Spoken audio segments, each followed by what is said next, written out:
Hi friends, welcome to food. ನಾನಿವತ್ತು ನಿಮಗೆ tomato ketchup ತುಂಬಾ ಈಸಿಯಾಗಿ ಮತ್ತು ತುಂಬ ಟೇಸ್ಟ್ ಆಗಿರೋ ಕೆಚಪ್ಪು ಮನೆಯಲ್ಲೇ ಹೇಗೆ ಈಸಿಯಾಗಿ ರೆಡಿ ಮಾಡ್ಕೋಬೋದು ಅಂತೇಳ್ಬಿಟ್ಟು ಬನ್ನಿ ವಿಡಿಯೋ ನೋಡ್ಕೊಳ್ಳೋಣ. 4 ಟೊಮ್ಯಾಟೋಸ್ನ ತೊಗೊಂಡಿದ್ದೀನಿ. ತುಂಬಾ ಹಣ್ಣಾಗಿರೋ ರೆಡ್ ಕಲರು ಟೊಮ್ಯಾಟೋಸ್ನ ತೊಗೊಳ್ಳೋಣ. ಟೊಮ್ಯಾಟೊ ಒಂದು 4 ಎಲ್ಲ ಚಾಪ್ ಮಾಡಿ ಇಟ್ಕೊಳ್ಳೋಣ. ಬೀಟ್ರೂಟ್ ಒಂದು ಸಣ್ಣ ಪೀಸು ಮತ್ತು ಆನಿಯನ್ ಒಂದು ಸಣ್ಣ ಪೀಸು, ಗಾರ್ಲಿಕ್ಕು 2 ಇದಿಷ್ಟನ್ನು ಚಾಪ್ ಮಾಡಿ ಇಟ್ಕೊಟ್ಟು ನಾವೊಂದು ಸಾಸ್ ಪ್ಯಾನಿಗೆ ಇದಿಷ್ಟನ್ನು ಹಾಕ್ಕೊಡೋಣ. ನೋಡಿ ಫ್ರೆಂಡ್ಸ್, ನನ್ನ ವಿಡಿಯೋ ಇಷ್ಟ ಆದರೆ ಲೈಕ್, ಶೇರ್, ಸಬ್ಸ್ಕ್ರೈಬ್ ಮಾಡೋದು ಮಾತ್ರ ಮರಿಬೇಡಿ. ಹಾಗೆ ಪಕ್ಕದಲ್ಲಿರೋ ಬೆಲ್ ಐಕನ್ ಕೂಡ ಮಿಸ್ ಮಾಡ್ದೇ ಎನೇಬಲ್ ಮಾಡಿ. ಆಗಲೇ ನಾನು ಹಾಕೋ ವೀಡಿಯೋಸ್ ನಿಮಗೆ ತಪ್ಪದೇನೆ ನೋಟಿಫಿಕೇಷನ್ ಆಗಿ ಸಿಗುತ್ತೆ.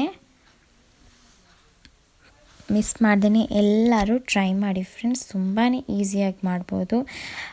ಏನು ಪ್ರಿಸರ್ವೇಟಿವ್ಸ್ ಏನೂ ಇಲ್ಲದೆ, ವಿತೌಟ್ ಎನಿ ಕೆಮಿಕಲ್ಸ್ ಏನೇನು ಇಲ್ಲದೆ ನಮಗೆ ಈಸಿಯಾಗಿ ಮನೆಯಲ್ಲಿರೋ ಸಾಮಗ್ರಿಗಳಲ್ಲಿ ನಾವು ಹೇಗೆ ಮಾಡ್ಕೊಳ್ಳೋದು ಅಂತೇಳ್ಬಿಟ್ಟು ಇವಾಗ ಇದನ್ನು ಫುಲ್ ಗೊಜ್ಜಾಗೋ ಥರ ಇದನ್ನು ಬೇಯಿಸ್ಕೋಬೇಕು ನಾವು. ಇವಾಗ ಇದನ್ನು ಮಿಕ್ಸ್ ಮಾಡಿಕೊಟ್ಟಾದ್ಮೇಲೆ ನಾವು ಒಂದು ಮುಚ್ಚಳನ ಹಾಕಿ ಮುಚ್ಚಿಕೊಡೋಣ.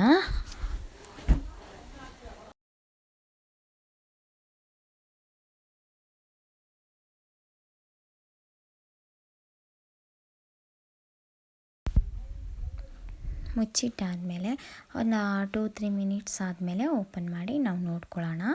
ಈ ಥರ ಆಗಿರುತ್ತೆ. ಇವಾಗ ಒಂದು ಸಲ ಕೂಡ ಮಿಕ್ಸ್ ಮಾಡಿಕೊಡೋಣ.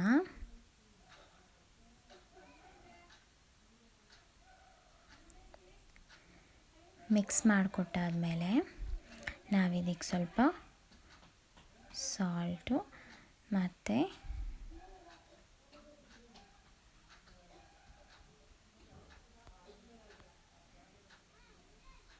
ಮುಚ್ಚಿಟ್ಟಾದ್ಮೇಲೆ ನೆಕ್ಸ್ಟ್ ಸ್ವಲ್ಪ ಕೂಡ ಬೇಯಲಿ ಅಂತೇಳ್ಬಿಟ್ಟು ಬಿಟ್ಟಿದ್ದೀನಿ. ಇದಾದಮೇಲೆ ಇವಾಗ ನಾನು ನೋಡಿದ್ರಲ್ಲ, ಈ ಒಂದು ಇದರಲ್ಲಿ ಬಂದಾಗ ನಾವಿವಾಗ ಸ್ವಲ್ಪ ವಿನೆಗರು, ಒಂದು 1/4 ಕಪ್ಪಷ್ಟು ವಿನೆಗರ್ನ ತೊಗೊಂಡಿದ್ದೀನಿ ನಾನು. ಸಣ್ಣ ಗ್ಲಾಸಲ್ಲಿ 1/4 ಕಪ್ಪಷ್ಟು ವಿನೆಗರು, ನೋಡಿದ್ರಲ್ಲ ಇಷ್ಟು, ಒಂದು 4 ಟೇಬಲ್ ಸ್ಪೂನ್ ಅಷ್ಟು ಇರುತ್ತೆ.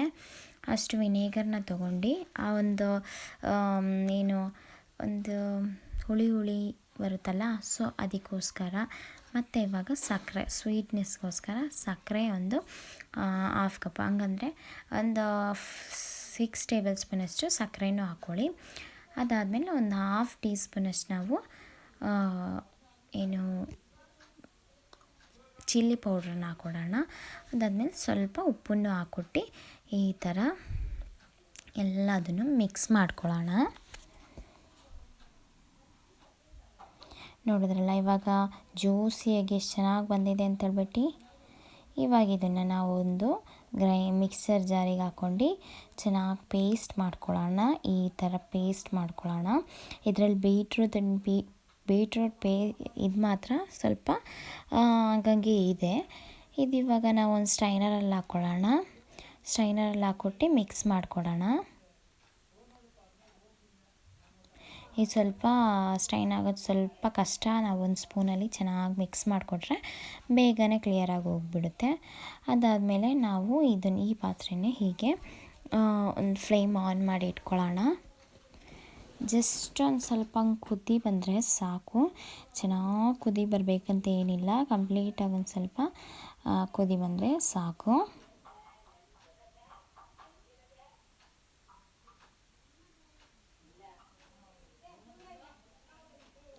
ಇದಿಷ್ಟನ್ನು ಈ ಥರ ಕುದಿ ಬಂದ್ರೇ ರೆಡಿ ಆಗುತ್ತೆ ಫ್ರೆಂಡ್ಸ್.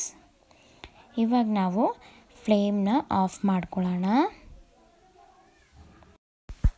ನೋಡಿದ್ರಲ್ಲ, ಈ ಥರ ಕಂಪ್ಲೀಟಾಗಿ ಕುದ್ದಾಗ ನಾವು ಇದನ್ನು ಫ್ಲೇಮ್ನ ಆಫ್ ಮಾಡ್ಕೊಳ್ಳೋಣ. ಈ ಥರ ಆಫ್ ಮಾಡಿಕೊಟ್ಟು ಇದನ್ನು ತಣ್ಣಗಾಗಕ್ಕೆ ಬಿಡೋಣ. ಅದಾದಮೇಲೆ ನಾವು ಇದನ್ನು ಸರ್ವ್ ಮಾಡ್ಕೊಳ್ಳೋಣ. ನೋಡಿದ್ರಲ್ಲ ಫ್ರೆಂಡ್ಸ್, ಎಷ್ಟು ಈಸಿಯಾಗಿ, ಎಷ್ಟು ನಿಮ್ಗೆ ನೋಡಬೇಕಾದ್ರೇ ಗೊತ್ತಾಗುತ್ತೆ ಎಷ್ಟು ಪರ್ಫೆಕ್ಟ್ ಆಗಿರೋ ಕೆಚಪ್ ರೆಡಿಯಾಗಿದೆ ಅಂತೇಳ್ಬಿಟ್ಟು. ಮನೆಯಲ್ಲಿ ಎಷ್ಟು ಈಸಿಯಾಗಿ ಪರ್ಫೆಕ್ಟಾಗಿ ಕೆಚಪ್ನ ರೆಡಿ ಮಾಡ್ಬೋದು ಅಂತ ಹೇಳ್ಬಿಟ್ಟು ತುಂಬಾ ಈಸಿಯಾಗಿದೆ ಫ್ರೆಂಡ್ಸ್. ಮಿಸ್ ಮಾಡ್ತೀನಿ, ಎಲ್ಲರೂ ಟ್ರೈ ಮಾಡಿ. ಹಾಗೆ ನನ್ನ ವಿಡಿಯೋ ಇಷ್ಟ ಆದರೆ ಲೈಕ್, ಶೇರ್, ಸಬ್ಸ್ಕ್ರೈಬ್ ಮಾಡೋದು ಮಾತ್ರ ಮರಿಬೇಡಿ. ಹಾಗೆ ಪಕ್ಕದಲ್ಲಿರೋ ಬೆಲ್ ಐಕಾನ್ ಕೂಡ ಮಿಸ್ ಮಾಡ್ದೇನೆ ಎನೇಬಲ್ ಮಾಡಿ ಫ್ರೆಂಡ್ಸ್. ನೋಡಿದ್ರಲ್ಲ friends, thank you for watching. See you next video.